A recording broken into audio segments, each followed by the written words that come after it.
సూర్యోదయ సూర్యాస్తమయాల్లో, చంద్రోదయ చంద్రాస్తమయాల్లో కాలము గడుస్తుంటే మన అందరి ఆయుర్దాయము క్షీణించిపోతుంది.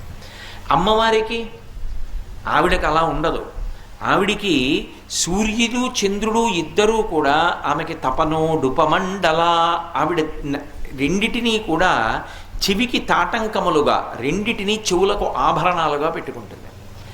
అంటే ఏ సూర్యచంద్రులకి మనం వశపడతామో ఆ సూర్యచంద్రులిద్దరూ అమ్మవారికి తాటంకములు, ఆభరణములు. అంటే ఇప్పుడు ఆవిడ కాలమునకు లొంగుతుందా? ఆవిడ లొంగదు. పరమశివుడు కాలమునందు లొంగేవాడు కాదు, ఒకనాడు ఉండి ఒకనాడు లేనివాడు కాడు. కాలము ఆయన చేతిలో ఉంటుంది తప్ప కాలమునకు ఆయన వశపడ. అమ్మవారు కాలం ఆమె చేతిలో ఉంటుంది తప్ప కాలమునకు ఆమె వశపడదు. వాళ్ళిద్దరి యొక్క కొడుకు కాలం ఆయన చేతిలో ఉంటుంది తప్ప కాలమునకు వశపడడు. అందుకే ఎప్పుడూ పిల్లవాడిగా ఉంటాడు. అందుకే పరమశివుడు చూడండి, ఎప్పుడూ యవ్వనంలో ఉంటాడు.